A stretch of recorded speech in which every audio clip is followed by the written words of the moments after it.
அடுத்த படத்தினுடைய லுக் நான் நம்புறேன்.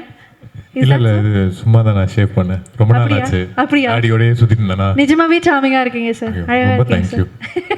But then yes, Dark உடைய ட்ரெய்லர் பாத்தீங்க and team is also very fond of you. So நீங்க சொல்லுங்க how much you like the project. எனக்கும் இந்த டீம் ரொம்ப க்ளோஸ் டு ஹார்ட் தான். எனக்கு மை நெக்ஸ்ட் ப்ராஜெக்ட் வந்து அவங்க கூட தான் ஒர்க் பண்ணிட்டு இருக்கேன். ஸோ இங்கே வரும்போது எனக்கும் ஒரு பர்சனல் கனெக்ட் இருக்குது. டார்க் இப்போ இந்த ட்ரெய்லரை பார்க்கும்போது ஐ சா விஷுவல்ஸ் தட் வர் ஃபேண்டாஸ்டிக். பயங்கரமாக இருந்துச்சு அந்த visuals. The writing, the way it was edited எல்லாமே பயங்கரமாக இருந்துச்சு. I really think this is going to be ஒரு fantastic film. So congratulations. I think the entire team deserves it.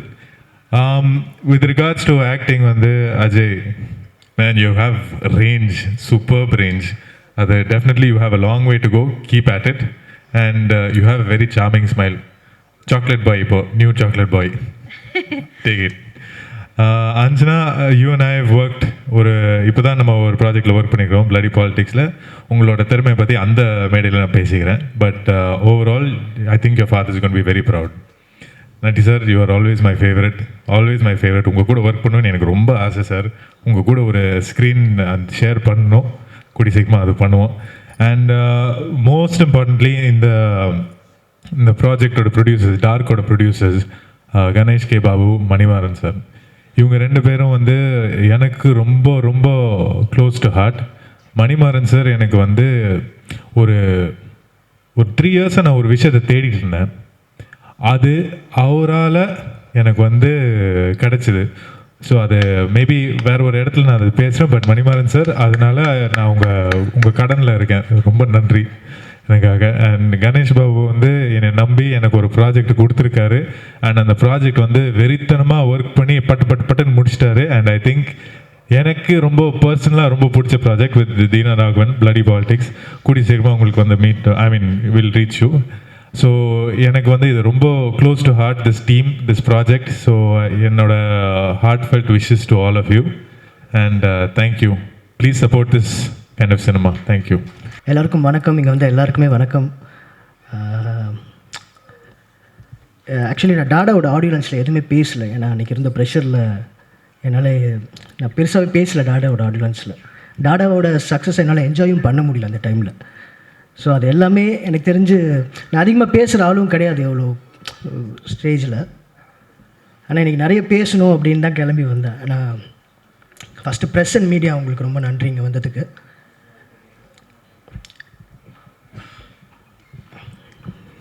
Okay, ஒரு 13 வயசுலேருந்து director ஆகணும்னு சொல்லி ட்ரை பண்ணுறேன். ஒரு 13 வயசில் முடிவு பண்ண டைரக்டர் ஆகணும். அப்போ டைரக்டர் ஆகணுன்னா என்னெல்லாம் பண்ணணும் அப்படின்னா அது என்னெல்லாம் இருக்கோ அது எல்லாத்தையும் படிக்கணுன்னாங்க, படித்தேன். அசிஸ்டன்ட் டைரக்டரை வேலை செய்யணும்னு சொன்னாங்க, வேலை செஞ்சேன். நிறைய இடம் போய் நிறைய பேரை மீட் பண்ணணும்னு சொன்னாங்க, அது எல்லாமே பண்ணேன். அது மட்டும் டைரக்டர் ஆகிட முடியுமா சினிமாவில் அப்படின்னா எனக்கு தெரியல. ஷார்ட் ஃபிலிம் எடுக்கணும்னு சொன்னாங்க, எடுத்தேன். மியூசிக் வீடியோ எடுக்க சொன்னாங்க, எடுத்தேன். எல்லாமே பண்ணேன். ஆனால் எங்கேயோ என்னால் டைரக்டர் ஆக முடியல. ஏதோ ஒரு இடத்துல ஸ்டக் ஆகிட்டே இருக்குது எனக்கு. கோவிட் வருது, எல்லாருமே முடங்கிடுறோம். கோவிட் முடிஞ்சு வெளில வரும்போது இல்லை இது நமக்கு வராது போல், இது நம்மளோட ஒரு 10 வருஷத்துக்கு மேலே நம்மளே ஏமாற்றிட்டு இருக்கோம் போல் அப்படின்னு நினச்சிட்டு விட்டுட்டு வேறு வேலைக்கு போயிட்டேன். அப்படி ஒரு சுச்சுவேஷனில் ஒரு கால் வருது, கதை கேட்குறாங்க. போய் டாடாவோட கதையை சொல்கிறேன். ஒவ்வொரு நைட்டில் பார்த்தா படம் பண்ணணுன்னு ஒரு சூழல் வந்து நிற்குது. அப்போ போனேன், ப்ரொடியூசருக்கு போய் பேசுகிறேன். அது ஒரு லிமிட்டடான பட்ஜெட்டில் பண்ணணும், நிறைய கண்டெயின் பண்ணி பண்ணணுன்ற ஒரு கம்பல்ஷன் இருக்குது. ஸோ ப்ரொடியூசர் மட்டும் இல்லை, ஒரு டைரக்டராக நானுமே அந்த வேலையை பார்க்க வேண்டியது இருக்குது. நம்ம எங்கெல்லாம் கட் பண்ண முடியும், ப்ரொடியூசருக்கு எங்கே சேவ் பண்ணி கொடுக்க முடியும், இங்கே ஒரு எவ்வளோ அமௌண்ட் சேவ் பண்ணோன்னா நம்ம எவ்வளோ சீன் எடுக்கலாம், இப்படிலாம் கால்குலேட் பண்ணி ஒர்க் பண்ணுறோம். அப்போது கல்யாண் வந்து ஒரு event management company. First Kalyan என்னோட அசோசியேட் டைரக்டர் கிடையாது, அசிஸ்டண்ட்லாம் கிடையாது. கல்யாண் என் ஃப்ரெண்டு. அசிஸ்டண்ட் அசோசியேட்லாம் கிடையாது. கல்யாண் என் ஃப்ரெண்டு. ஸ்கூல்லேருந்து ஒன்றா படிச்சுட்ருக்கோம். என் கூட வந்து அவன் எப்போ அசோசியேட் ஆனான்னு எனக்கே தெரியாது. கூட ஒர்க் பண்ண தான் அசிஸ்டன்ட் டைரக்டருக்கு காசு கொடுக்கணும், இதெல்லாம் பண்ணணுமே. என்னடானா ஒரு ஈவெண்ட் மேனேஜ்மெண்ட் கம்பெனி வச்சு ஒரு ஆஃபீஸ் அண்ணாநகரில் போட்டு வச்சுருந்தான். இன்ஃபேக்ட் அவனோட வேலையை கெடுத்தது நான் தான். அவன் நல்லா வேலை பார்த்து சம்பாதிச்சிட்டு இருந்தான். அப்படின்னோடனே உட்காண்ட்ருக்கேன், என்னடா பண்ணணும், ஆஃபீஸ் போடணும், எனக்கு ஒரு ஆஃபீஸ் வேணும்டா அப்படின்ட்டு. என் ஆஃபீஸ் தான் இருக்கடா அப்படின்னு சொல்லிட்டு அவன் ஆஃபீஸில் ஒரு கார்னர் இருக்கும், அதில் ஒரு டேபிள் போட்டு ஒரு சேர் போட்டு நீங்கள் ஒர்க் பண்ணிக்கோ அப்படின்னு என்கிட்ட சொல்கிறான். நாளடைவில் பார்த்தீங்கன்னா அது என்னோடய ஆஃபீஸ் ஆகிடுச்சு. அவனும் விட்டான். பார்த்தா அவன் என் கூட சேர்ந்து வேலை பார்த்துட்ருக்கான். இது திடீர் உன் வேலை, நீ யாவோட ஃபஸ்ட்டு டேரக்டர் பண்ண பார்த்துக்கிறேன் அப்படின்னு அவன். அதான் கல்யாணம்.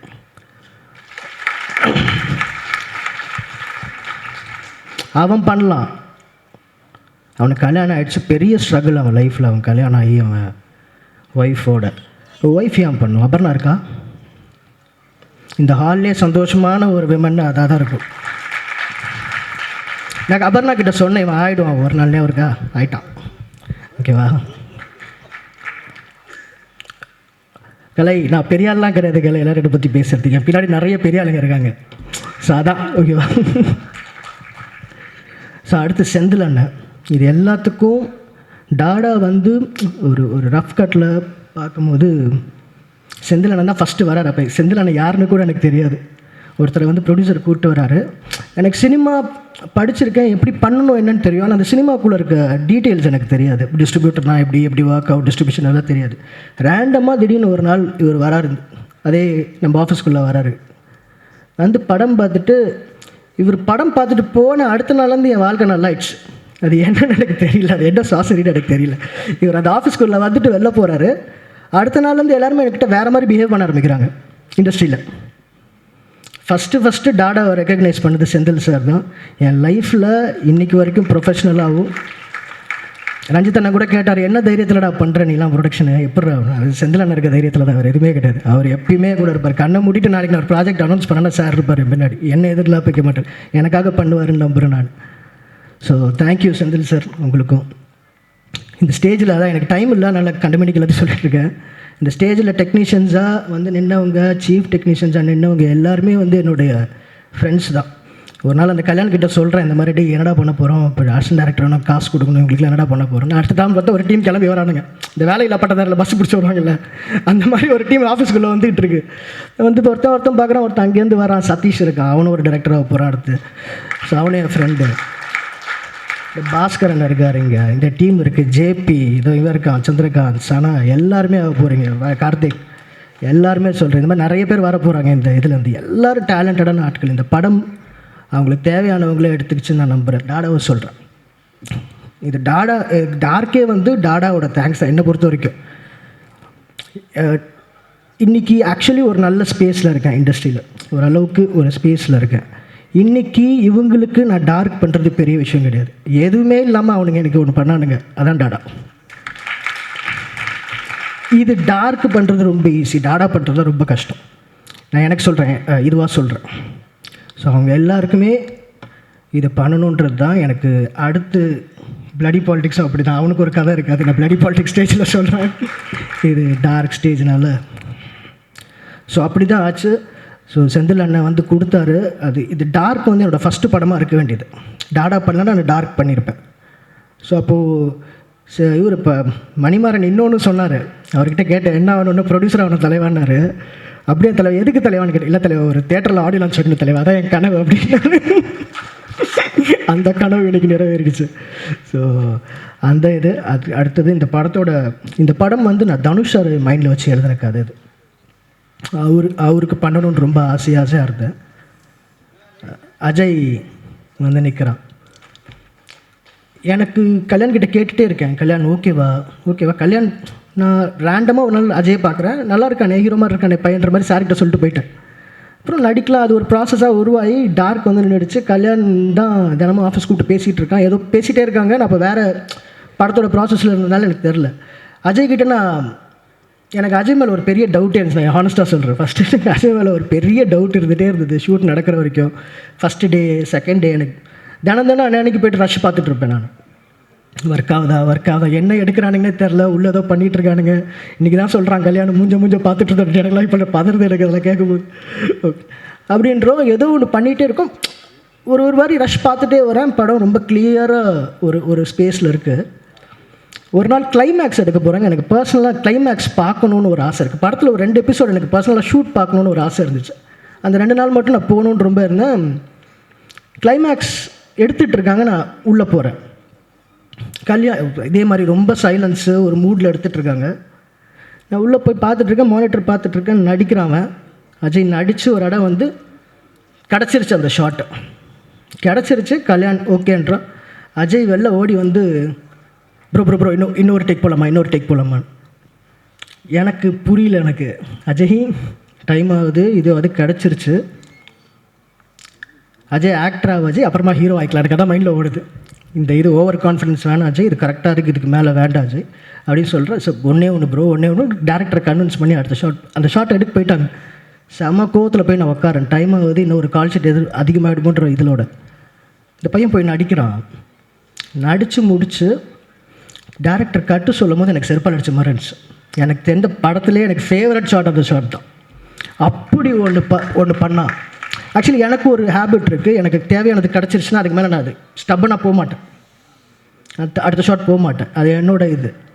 அந்த இன்சிடெண்ட்க்கு அப்புறம் நான் என்னோடய ஸ்பாட்டில் எந்த ஆர்டிஸ்ட் யாராக இருக்கட்டும், அது ஹீரோவாக இருக்கட்டும், ஒரு சின்ன ஆர்டிஸ்ட்டாக இருக்கட்டும், கான்ஃபிடென்ட்டாக இன்னொரு டேக் கேட்குறாங்கன்னா நான் அவங்களை அலோவ் பண்ணிடுறேன். அது உங்ககிட்ட இருந்து லேர்ன் பண்ணிக்கிட்டேன் நான். ஸோ அப்படி பர்ஃபார்ம் பண்ணியிருக்காப்புல. ஆக்சுவலி இந்த படமே அஜய் மட்டும்தான். இது ஒரு ஒரு ஒரு இந்த கேரக்டர் மேலே ட்ராவல் ஆகிற ஒரு கதை. ஒரு சிங்கிள் ஹேண்டடாக இது ஒன்று சொல்வேன், இது அஜயோட ஃபஸ்ட் ஃபிலிம்னு சொன்னால் யாருமே நம்ப மாட்டாங்க. அந்த மாதிரி பெர்ஃபார்ம் பண்ணியிருக்காரு. All the best. You my brother. எப்பயுமே இருப்போம், நிறைய பண்ணுவோம். வந்ததுக்கப்புறம் எனக்கும் ஒரு படம் பண்ணி கொடுங்க ப்ளீஸ். ஓகே. நான் அஞ்சனா. ஸோ அப்பா எப்பயுமே கூட இருப்பார். Don't worry, I'm like your brother. கண்டிப்பாக அவங்க கூட இருந்து என்ன ஹெல்ப்னாலும் பண்ணி கொடுப்பேன். ஓகே. நல்லா பண்ணியிருக்கீங்க. பிளடி பாலிடிக்ஸில் சூப்பராக பண்ணியிருக்கேன். Don't worry, your future is great. Okay. So அடுத்த டெக்னீஷியன்ஸ் எல்லாமே கதிர், இவன் டிஓபி, ரவி சக்தி, இவங்களாம் எனக்கு இவங்களாம் டாடாவில் பார்க்கும்போது இவனுங்களாம் படம் பண்ண வந்தவனுங்களான்ற மாதிரி இருக்கும். டாடா ஃபஸ்ட்டு ப்ரொடியூசர் உள்ளே வந்து டாடாவோட ஆஃபீஸை பார்த்து பயந்துட்டார். இவனுங்களாம் படம் பண்ணுவானுங்களா, எல்லாம் சர்க்கஸ்லேருந்து வந்தவன மாதிரி இருக்கானுங்க. ஒரு அப்படி தான் பார்த்தாருங்களேன். போக அந்த கமிட்மெண்ட்டோட ஒர்க் பண்ணுவோம். ரொம்ப ஜாலியாக. ஏன்னா ஃப்ரெண்ட்ஸோட ஒர்க் பண்ணும்போது கம்ஃபர்டபுளாகவும் இருக்கும், தொல்லையாகவும் இருக்கும். நம்ம ஏதாவது டேரக்டர் ஸ்பேஸில் அவனுக்கு பயமாகவே இருக்கும். அவனுங்களை திட்டுறது எனக்கு திடீர்னு திருப்பி திட்டிடுவானுங்களா அவ்வளோ பேருக்கு முன்னாடி. என்னடான்னா எனக்கு அந்த பயத்தோடையே அவனுங்களை ஹேண்டில் பண்ணிருப்பேன். ஸோ சூப்பராக ஃப்ரெண்ட்லியாக ஏறக்குறைய ஒரு 15-20 வருஷத்துக்கு மேலே எனக்கும் 20 வருஷத்துக்கு மேலே எனக்கும் கல்யாணுக்கும் பழக்கம். ஸோ அந்த ஸ்பேஸில் இன்றைக்கி வந்து இங்கே நிற்கிறது ரொம்ப ரொம்ப எனக்கு ஹாப்பியாக இருக்குது. யாராவது தேங்க் பண்ணாமல் விட்டேனா தெரில, என்ன பேசினட்டு எல்லோரும் தேங்க் பண்ணிட்டேன். சாரி. மியூசிக் டைரக்டர் மனு ரமேஷன் சார். அவர் இல்லை, இன்னொரு படத்தில் பிஸியாக இருக்கிறனால வர முடியல அவரால். அவர் வந்து நான் அசிஸ்டன்ட் டைரக்டராக ஒர்க் பண்ண ஒரு படத்தோட மியூசிக் டைரக்டர். அவருக்கு எனக்கு ரொம்ப பர்சனலாக அவர் தமிழில் ஒரு படம் பண்ணியிருக்காரு, பிடிச்சிருக்குன்னு ஒரு படம் பண்ணியிருக்காரு. இவர் அசோக் சாரை வச்சும் இவர் நம்ம பார்த்துருப்பீங்க, பிடிச்சிருக்கு. அது ரொம்ப பியூட்டிஃபுல்லான ஒரு படம். சவுண்ட் ட்ராக்ஸ்லாம் எக்ஸ்ட்ராடினரியாக இருக்கும். அப்போலேருந்து எனக்கு அவர் கூட இன்ட்ராக்ட் பண்ணிருக்கேன். இந்த படத்துக்கு பயங்கரமாக எனக்கு தெரிஞ்சு அவருமே ரொம்ப புதுசாக இருப்பார். ஒரு புது மியூசிக் டைரக்டர் கிடச்ச மாதிரி தான் நமக்கு இருக்கும். அவருக்கும் வாழ்த்துக்கள். எனக்கு கூட எல்லோரையும் சொல்லிட்டேன்னு நினைக்கிறேன். அண்ட் எஸ், ரொம்ப முக்கியமாக நிக்கில் சார், தேங்க்யூ. ஆல்வேஸ் என் கூட இருந்து எப்போ கூப்பிட்டாலும் எனக்காக வந்து எல்லாத்தையும் செய்கிறீங்க. அதே மாதிரி கல்யாணி, தேங்க்யூ. ரொம்ப சூப்பராக அதை கொண்டு போயிட்டுருக்கீங்க. அண்ட் டு எல்லாருமே, டு த ஃபேமிலி, ஃப்ரெண்ட்ஸ், இங்கே வந்து என்னை சப்போர்ட் பண்ண எல்லாருக்குமே எல்லாம் பேசிட்டேன்னு நினைக்கிறேன். எஸ், இன்னொன்று இப்போது இது வருது, டார்க் வருது, அடுத்த மாதம் கராத்தே பாபு வருது, அதுக்கப்புறம் பிளடி பாலிடிக்ஸ் வருது. ஸோ ஒரு 3 மாதம் ரிப்பீட்டடாக நீங்களாம் வர வேண்டியது இருக்கும். ஸோ ரெடியாக இருங்க. தேங்க்யூ. சப்போர்ட் பண்ணுங்கள் இந்த படத்தை. ஆமாம், ஐயோ இமோஷனலாக இருக்கிறதுனால நிறைய மறந்துடுறேன் நான். பாக்யராஜ் சாரும் நட்டி சாரும், அதே கல்யாணம் சொன்ன மாதிரி இவங்க 2 பேர் தான் ரொம்ப senior most actor. Bhagyaraj sir வந்து டாடாலே எனக்கு பயங்கரமான எக்ஸ்பீரியன்ஸ். நான் எழுதும் போது சில விஷயம்லாம் எழுதுவேன் பாக்யராஜ் சாருக்கு. வயசில் பெரியவராக இருக்கார், இதெல்லாம் எப்படி சொல்லுவார், சரி வேண்டாம் அடிச்சுட்டு எதாவது நினச்சிக்க போகிறான்னு சொல்லிட்டு நான் ஒன்று ரொம்ப டீசெண்டாக எழுதி எடுத்துகிட்டு போவேன். தம்பி இது என்ன இப்படி இருக்குது, இது வேணான்னு சொல்லிட்டு என்னோட ஒரு 3 மடங்கு அதிகமாக அவர் எழுதுவார். டைலாக் எழுதி அதை பேசிட்டு போவார் அவர். ஸோ அந்த மாதிரி ஒரு ஃபன்னான ஒரு பர்சன் அவர் ஜீனியஸ். அவர் கல்யாண் கூட வந்து ஸ்கிரிப்டெலாம் எழுதி கொண்டு போகிறான். நான் சொன்னேன், கல்யாண் ஸ்கிரிப்டெல்லாம் அவர்கிட்ட கொண்டு போகாத, நான் சொல்கிறத கேளு, விட்டுடு, அவரே ஒரு பண்ணுவார், நீ சும்மா என்ன பண்ணணும்னு மட்டும் சொல்ல அவர் பண்ணிடுவார் அப்படின்ட்டு. அந்த ஸ்பேஸில் இறங்கி அடிப்பார் அவர். எதை பற்றியும் கவலைப்பட மாட்டார். நம்மளுக்கே கூச்சமாக இருக்கும் சில விஷயம்லாம், அதெல்லாம் எடுத்து எழுதுவார் அவர். எழுதி இதெல்லாம் பண்ணலாம் அப்படின்னுவார். ஸோ அந்த மாதிரி ஒரு யூத்ஃபுல்லான ஒரு பிரில்லியண்ட் என்ன சொல்கிறது, ஒரு ரைட்டர், ஸ்க்ரீன் பிளே ரைட்டர். நீங்கள் இன்றைக்கி ஒரு கதை சொல்லிவிட்டு நீங்கள் இன்னும் 2 வருஷம் கழிச்சு போய் அவரை மீட் பண்ணிங்கனாலும் அந்த கதையை அப்படியே ஞாபகம் வச்சு சொல்லுவார். நம்மளுக்கு தெரியாத விஷயத்தை ஐடென்டிஃபை பண்ணி நம்ம கதையில் இருக்கிறதெல்லாம் சொல்லுவார். பயங்கர சப்போர்ட்டிவாக இருப்பார். ஸ்கிரிப்டில் இறங்கி வேலை பார்ப்பார். எங்கே உள்ளே வரணும் எங்கே வெளில போகணுன்னு அவருக்கு க்ளீனாக தெரியும். அந்த மாதிரி விஷயங்கள்லாம் நான் அவர்கிட்ட கற்றுக்கிட்டே இருந்தேன், டாடாலையும் சரி டார்க்லையும் சரி. ஸோ அது ரொம்ப மெமரபிளான ஒரு விஷயம் அவர் கூட ஒர்க் பண்ணதெல்லாம். அவரை பார்த்தா சினிமாவுக்கு வந்தோம், இன்றைக்கி அவர் கூட ஒர்க் பண்ணுறோன்றதெல்லாம். நட்டி சார் அதே தான். நட்டி சார் வந்து திடீர்னு மணிமாறன் சொல்கிறார், 2 நாளில் தலைவா நாளைக்கு ஷூட்டிங்கு, இன்றைக்கி ஈவினிங் போய் பார்க்குறோம். நாளைக்கு ஷூட்டிங் அவருக்கு. அந்த கேரக்டர் பண்ண வேண்டியவர் கடைசி நேரத்தில் பண்ணலன்ட்டார். கல்யாணம் ஷூட் பண்ணிட்டுருக்காங்க, நாளைக்கு இருக்குது. இவர் நட்டி சாரை போய் பார்க்கலான்றாரு. எனக்கு தலைவா என்ன தலைவா விளாண்டுருக்கீங்க, நட்டி சார் நாளைக்கு ஷூட்டிங் இன்றைக்கி எப்படி தலைவா போய் பார்க்குறேன், நீங்கள் வாங்க தலைவா போய் பார்ப்போம் அப்படின்னா போய் பார்க்குறோம். அவருக்கு ஏதோ டாடான்னு அதை கலை சொன்ன மாதிரி தான், இவன் டாடான்னு ஒரு படம் எடுத்து தொலைச்சிட்டான், அதை வச்சு எல்லாத்தையும் பட்டிருக்கானா. அவருக்கு டாடா பிடிக்கும் போல், போடாட டாடான்னு அந்த ஒரு விஷயத்துக்கு தான் பண்ணார். அதான் சொன்னார் என்கிட்ட, டாடாக்காக பண்ணுறேன்னு அவர் உள்ளே வந்தார். லைன்னு சும்மா ஒரு 2 லைன் சொன்னால் அவருக்கு ஓகே நான் டாடாக்காக பண்ணுறப்ப உனக்கு பிடிக்கும் எனக்கு அப்படின்னு சொல்லி அப்படியே அடுத்த நாள் வந்துட்டார். வந்து நடித்து கொடுத்துட்டு போயிட்டார் அவரும். ஸோ எனக்கு ரொம்ப பிடிச்ச 2 கிரேட் லெஜெண்டரி ஆக்டர்ஸ், அவர் கேமராமேன் வேறு. ஸோ அந்த மாதிரி இருந்த 2 பேர் கூட க்ளோஸாக பழகிறதுக்கான வாய்ப்பு எனக்கு கிடச்சிது இந்த படம் மூலமாக. ஸோ அதுக்கும் நன்றி. வந்திருக்கேன் திருப்பி அதுதான் வந்திருக்கேன், எல்லாருக்குமே நன்றி. அகெயின் இந்த மாதம் டார்க், அடுத்த மாதம் கராத்தே பாபு, அதுக்கு அடுத்த மாதம் பிளடி பாலிடிக்ஸ் லைனாக வருது. ஸோ பார்த்து சப்போர்ட் பண்ணுங்கள். ப்ரெஸ், நான் இங்கே வந்து நிற்கிறதுக்கு ரொம்ப முக்கியமான காரணம் நீங்கள் தான். நான் நிறைய இடத்துல அதை சொல்லுவேன், ரெட்டு டானே டேஞ்சர் லைட்டு தான். ஆனால் ப்ரெஸ்ஸோட அந்த ரெட் லைட் எரியும் போது நமக்கு பாசிட்டிவாக மாறும் அது எல்லா டைமும். ஸோ அந்த ரெட் லைட்டை பார்த்துட்டே இருப்பேன், எத்தனை ரெட் லைட் எரியுது, எத்தனை ஆஃப் பண்ணி வச்சுருக்காங்க, நம்ம எங்கே நிற்கிறோன்ட்டு.